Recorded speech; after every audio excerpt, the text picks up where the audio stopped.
Never Never Land where the children never grow old. So I was saying, I pop haven't calling to found get this all place that. yet.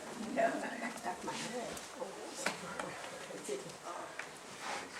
It's kind of interesting that Rick Warren was preaching. He said something that rang true. He said that he struggled with the attitude of wanting a microwave harvest during the first years of ministry. That later he learned that everything has its season, a planting and a cultivating and a harvesting. And though there's been some good spells and bad spells and some fruitful spells and some slow spells and some dry spells and some wet spells, we always hope for immediate results in our evangelism. After all, our greatest desire is to witness not just to a few but to multitudes of people and encourage them to give their lives to the Lord, and we want that to happen every Sunday, of course. And since we have done a lot of outreach, whether it's baptism under the billboard or whether it's been gospel sings and various things, working with the door hangers and doing public advertising and all these things, we'd like to have a microwave response. You just pop in the oven, set it for 3 minutes, and out it pops, and you have instant church. But I've entitled this message, Building a Patient Church in an Instant Society. It takes a crop an allotted time to grow and to ripen before a harvest can be reaped. And we can say that we're seeing how God's preparing the church and coordinating the body in a way to be prepared to reap a harvest. But in the end, the timeline belongs not to us, but to whom? God. He talks about we're to pray to the Lord of harvest. And who sends the reapers? Who sends the people? God does. When God's people do what? Pray. And that's part of His divine plan. This, getting the crops in the ground is important. But it's a privilege of being part of the process. I want you to turn in your Bibles to the book of Ecclesiastes, chapter 3, verse 1. It says, God's design for life, He gives life's order of events. Ecclesiastes 3, verse 1 says, there's a time for everything, a season for every activity under heaven, a time to be born and a time to die, a time to plant and a time to uproot, a time to kill and a time to heal, a time to tear down and a time to build, a time to weep and a time to laugh, a time to mourn and a time to dance, a time to scatter stones and a time to gather them, a time to embrace and a time to refrain from embracing, a time to search and a time to give up, a time to keep and a time to throw away, a time to tear and a time to mend, a time to be silent and a time to speak, a time to love and a time to hate, a time of war and a time of peace. What does the worker gain from his toil? I have seen the burden of God has laid on men. He has made everything beautiful in its time. He has also set eternity in the hearts of men, yet they cannot fathom what God has done from beginning to end. And while I was going through and throwing away that which I'd gathered and doing some cleaning when we had the office redone and the floors redone, the back 2 rooms, I decided to take everything out of the office. And everybody remembers my office was non-stop clutter, waist high, and you had to wade through it. Now it's spick and span, everything's organized, everything, I'll just lay a hand on everything. Everything's in its place. And everything that was in there, we piled, you got to pile it somewhere, so we piled it in the Florida room. And eventually everything in the Florida room is going in the garage. And then eventually the garage is going back here in that back storage shed if it's worth keeping. But we've always made room. We had George's stuff here. We didn't have room for mission stuff, and so that's what was sitting there. A lot of stuff stored for that situation. But while I was going through my clutter, I ran across this little book called The Grove Park Christian Church, 1985. Now that's been 31 years ago. Yeah. 85, 31 years ago. 31 years ago, how old were we, Marvin? You were 50s. You were in your 50s, weren't you? Yeah. Yeah, 31 years ago. You might have were been. born too. You were just a gleam in your daddy's eye, Will. No, I was gleaming God's eye. My dad thought that was you dumb. gleam in your dad's eye. But the interesting thing, Marvin and I served as elders at the congregation. Later I became deacon of missions. But for 3 years, Marvin and I worked shoulder to shoulder. I was his under shepherd. He and I used to knock on a lot of doors. Will the Jew would bring 17 to 18 people to a Sunday night service, back in the old days of having Sunday night services.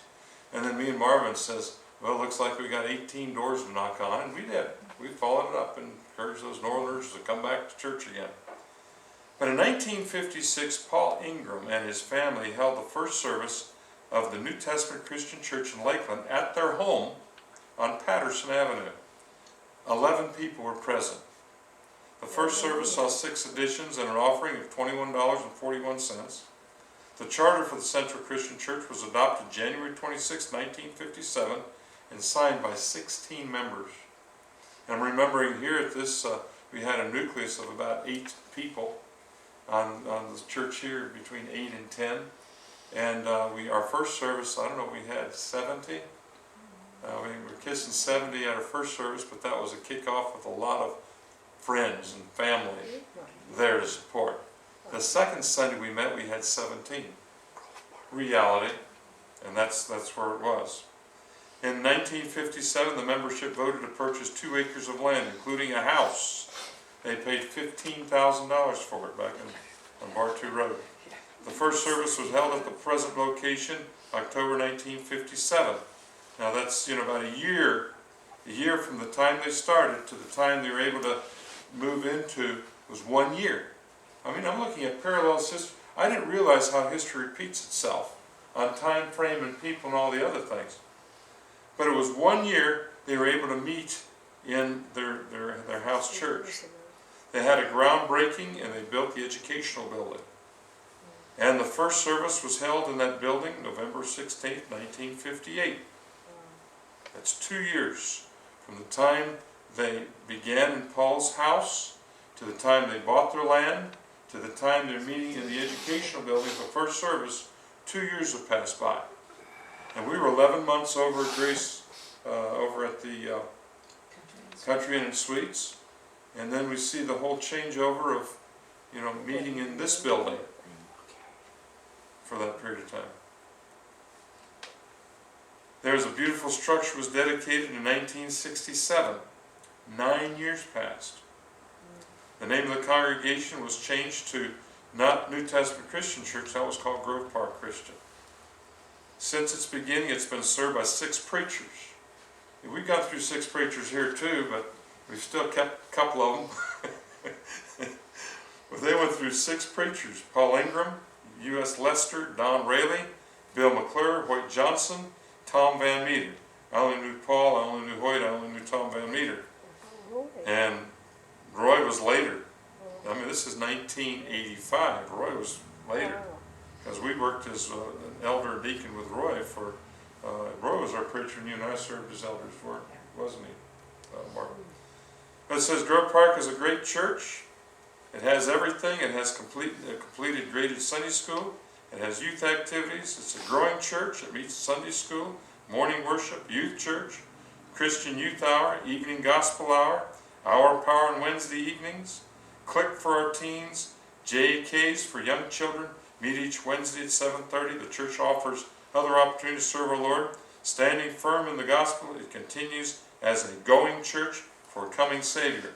And I don't know how many the congregation had there, but when Tim, Paul, and I were elders and we merged the congregation of Combi with that church, we merged 50 with 150. We went to 200, and in 1 year's time we went to 275. And I knew it at the peak of 275, and Marvin probably remembers the church was 300. It was 300, 325 at one time. Today it's a congregation of 400, and it's a merging of 2 congregations. a church of 200 and a church of 150 came together and stayed at 3 1/4 for 4 years.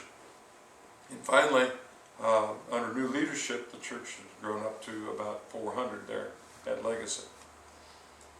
But we're talking about this instant society we're living in. I mean, there's instant coffee, there's instant tea, there's instant, even, it used to take Grandma 3 days to put together the Italian lasagna with the red cheese and all the others. And I mean, 3 days. It took us about 20 minutes to devour it, but it took her 3 days to put it together.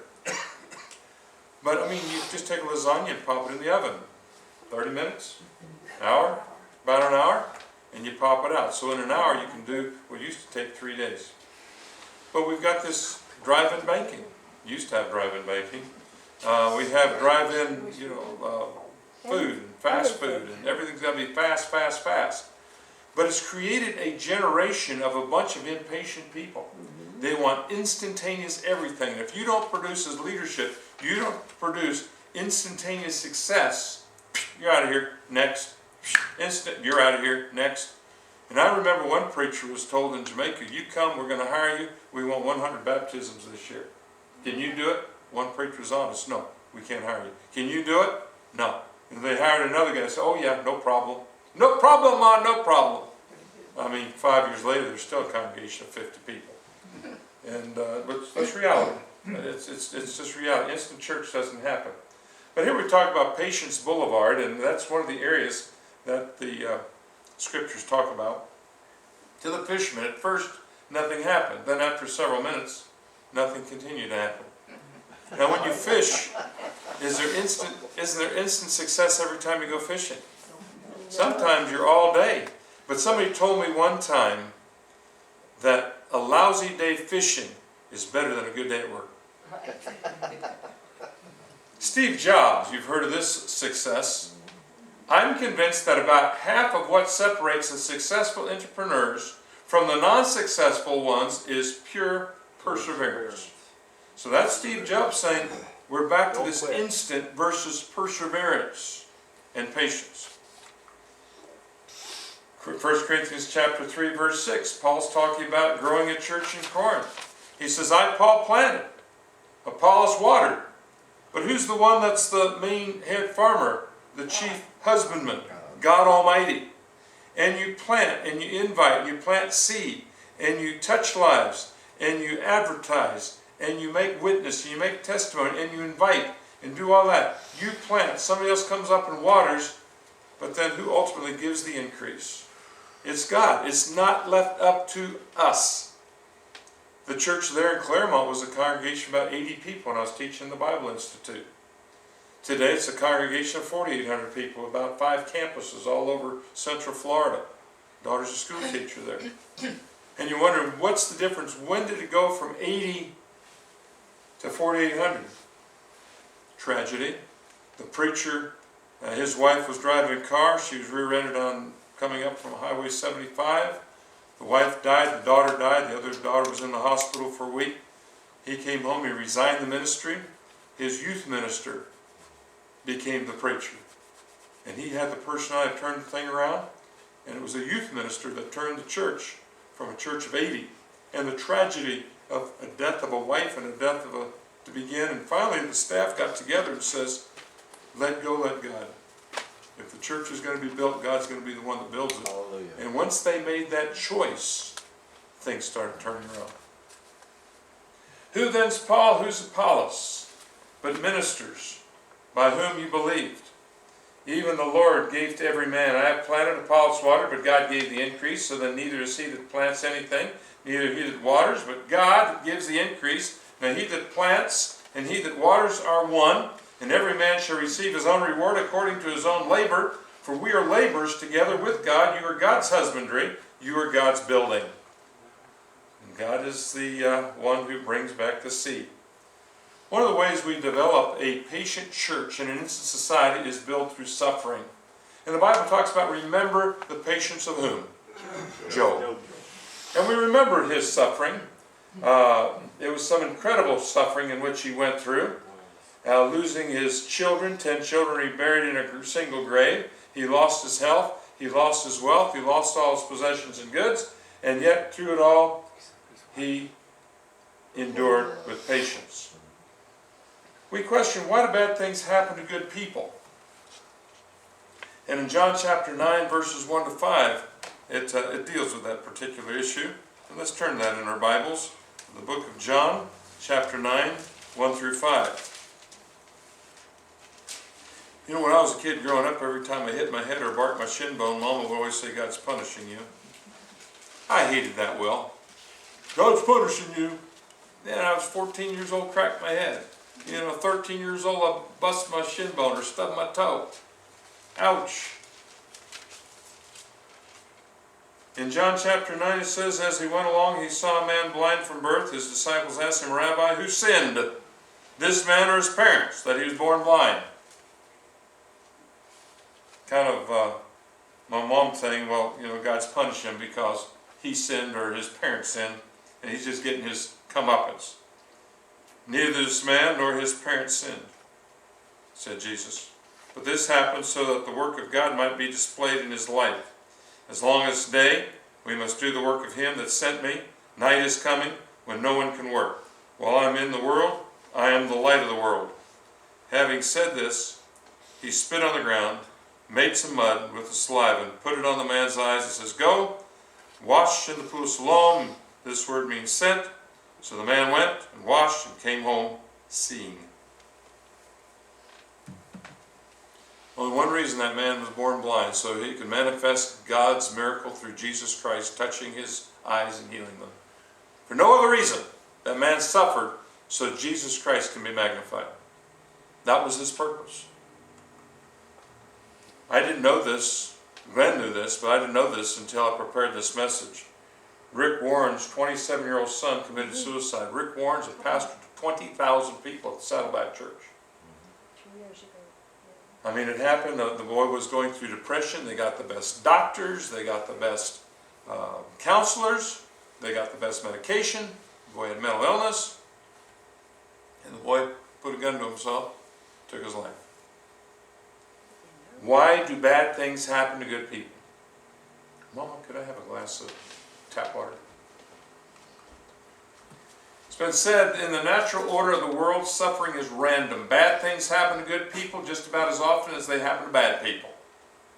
We have not been given a shield protecting us from misfortune, but there is within all of us waiting to be discovered the strength to deal with this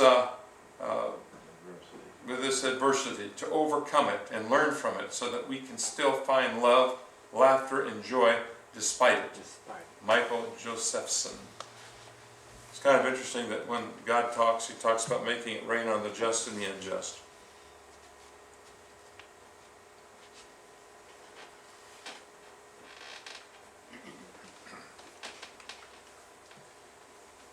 Building a patient church in an instant world.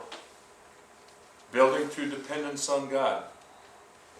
The more we depend on God, the more dependable we find he is. The Bible tells us in Psalm 127 verse 1, unless the Lord builds the house, they labor in vain who build it. Psalm 27 talks about unless the Lord builds the house, the builders labor in vain. Unless the Lord watches over the city, the guards stand watch in vain. In vain they rise up early and stay up late, toiling for food to eat and for grant sleep to those who he loves. Children are a heritage to the Lord, offspring's reward from him. Like arrows in the hands of a warrior are children born to one's youth. Blessed is the man whose quiver is full of them. They will not be put to shame when they contend with their opponents in court. How many arrows are in a quiver? All 16? 8? Depends on how big the quiver is. I don't know how big the quiver is, but he talked about the bigger the family, the better it is. And that's God. The other area too is building through local missions and community. Building a patient church in an instant society. And this is building through local missions and community. One of the projects that the Northside Christian Church was directly and indirectly involved in was working with Miss Elsa over in Bartow. Her mom and dad were deep sea divers that search for sunken treasure off the Scottish coast. She and her husband weren't getting along too well, and she told her husband, I'm moving to America, and he says, you go, I'm staying. So she went, she moved to Bartow, opened up a little antique store, junk store, and she's living in this house there in main part of town, and this is the floor all gutted out. I mean, it was roached out. And in the process of cleaning this up, the walls had to be replaced, and the floor had to be replaced, and a new window put in, and later on the flooring put in, and electric put in, and plumbing put in, and a lot of labor of love went into this particular project. And the cabinets went in. One of our lady carpenters went in and did this. This is the cabinetry right before they put the countertops in and put in the granite countertops. They figured about $13,000, $14,000 they did in this lady's kitchen. This was the team having prayer and asking God to bless the house. Northside acquired a Publix Christmas gift for her, so she'd have food to try in that new microwave and store in that refrigerator, being held with a piece of coat hanger wire was what was holding the door shut on her refrigerator. It was our 501c3 that wrote the receipts to the people who donated the stove and the refrigerator and the microwave and all the things, dishwasher that was in there.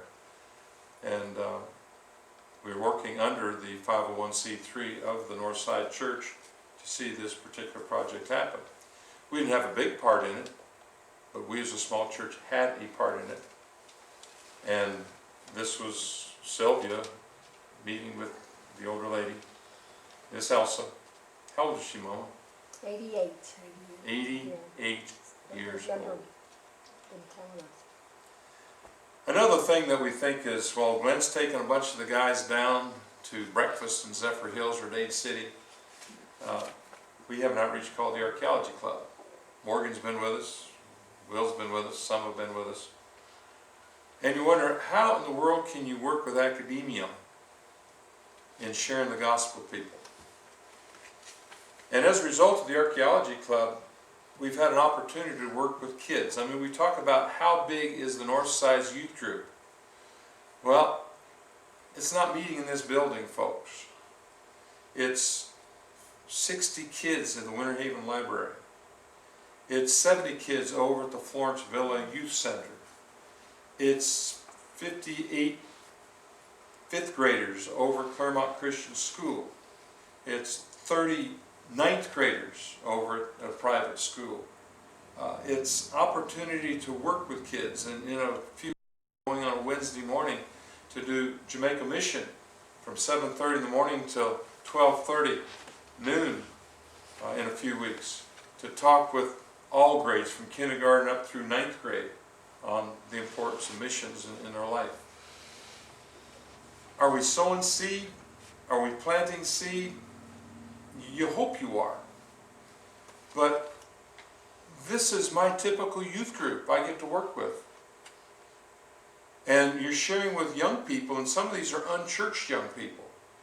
And you're teaching Noah's flood, you're teaching God's judgment, you're teaching Jesus' crucifixion through the Spira Longinus, you're teaching the integrity of the scriptures through the Dead Sea Scrolls, and lectures on Ephesus, and lectures on Petra, and Obadiah, which we refer to. This was a group at Real Life Academy. This was the fifth graders. Some schools have fourth graders, some have fifth graders. And in a Christian school, you don't have to hold your punches as much. But then when my daughter was teaching over at the government school in Kissimmee, I was invited to go into the government school and do a complete presentation of.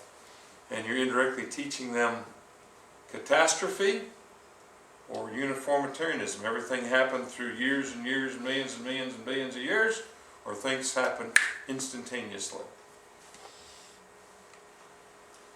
And when we do a display, this is one wall.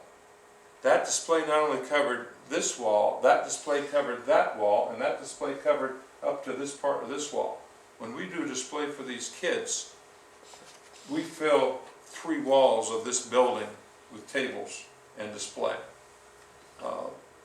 And it's kind of interesting as you're working with these youngsters and what some of the things they come up with. But it's an opportunity to work with. One of the biggest things where we were temporarily supposed to fill in as chaplain until they could get a permanent chaplain. And here it's been 2.5 years, 3 years. It started in, I think, March, and here it is March. Are we going 2 years now? 3 years. Or 3 years? Three. Doing the services at Grace Manor. And sometimes the services over there are bigger than these. Sometimes we're bigger here, and sometimes we're bigger there.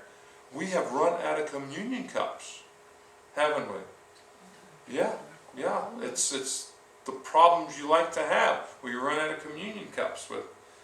And we have Christmas Carol over there at Grace Manor, 5 Christmases. So we have been planting seed. But what gets exciting at Grace Manor is when the staff of the residents come in to hear the concert and hear the gospel. And it's when the children of the residents say, well, Mom, Dad, we're going to be with you in church worship. Come on, honey, don't go running off. Come on here, you got to hear Glenn preach. Or you got to hear Liz on the guitar. Or you got to hear Brother Richard. Or we had a little midget singer. Remember old Mason? We had big old tall Andrew. We had, 3'8" and 6'7".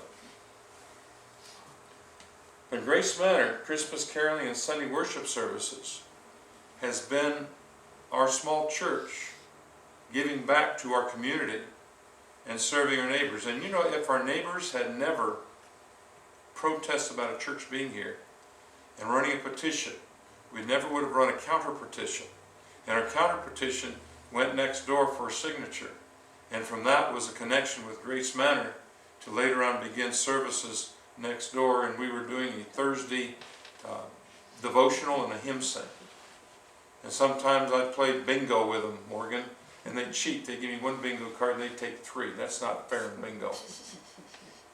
I said, if I'm going to play bingo, be a bingo caller, I get 2 bingo cards. But from being a bingo caller to devotion, that connection and doing Christmas caroling developed into an every Sunday ministry. And that is reaching out. This was one of the better attended, where we had a interfaith service with the Roman Catholics came in, and Glenn comes running out, says, Richard, what are we going to do? The Catholics have taken over the afternoon service. I said, well, let them handle it. We're doing Christmas caroling. We're doing Catholic Christmas caroling. We'll just go ahead and do Christmas caroling with them. And I announced, I said, those that want to stay, Bob Gailey is doing the message service. If you want to stay, stay. If you need to leave, leave. We'll have a break and go into our worship service next. And some stayed. And Liz and one of the gals, they jammed on the guitars. And it was a different experience. It's something you'll never, ever, ever, experience except during Christmas time at Grace Manor in the flow of events. But it was kind of an interesting experience nonetheless. One of the areas too is building through controversy. And you're talking about building a church, a patient church, through controversy. And controversy can help you or hurt you. As some of our biggest critics says, we hate to see our pastor's face on the front page of Lakeland Ledger paper. And the paparazzi were following yours truly all the way down to Fred's Market. And I had to send Glenn Koppel and Lynn Bridebow, who was a Christian broadcaster. She owned the radio station over here in Auburndale. I sent Glenn and Liz to you go handle the paparazzi. Because I got a call in the night, from Faye Drew that says, have nothing to do with that just man, have nothing to do with the media. And we took her advice, and it was an interesting advice. I show up at the newspaper office, and the newspaper office says, I want to do an interview and develop a debate between you and Ellen Beth Watts, the atheist. Steinbrenner dies right within that 5 minutes.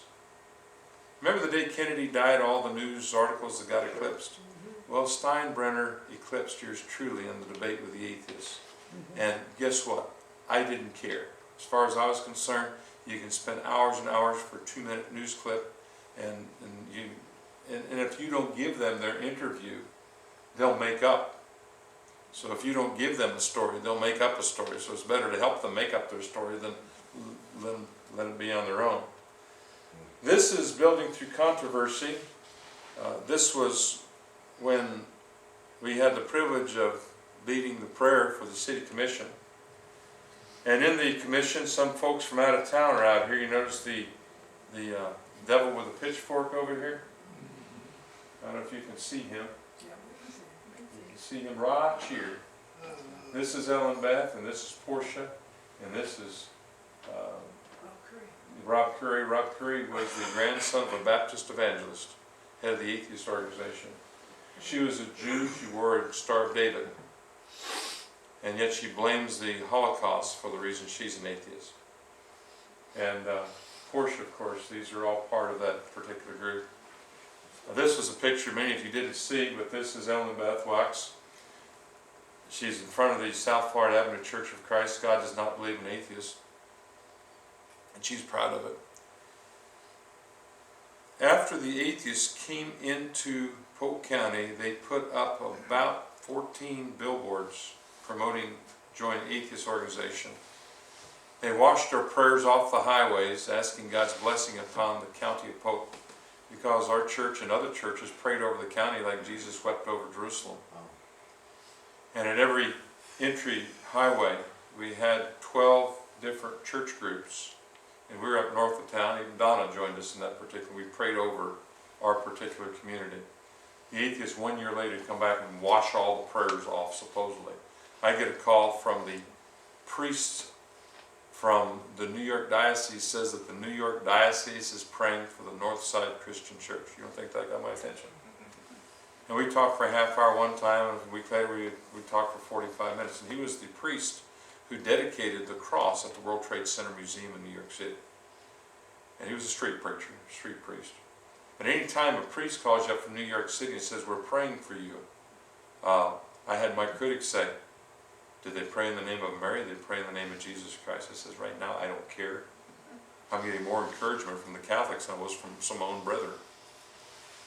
Those were the days of controversy. The atheists were 1,000 strong 5 years ago.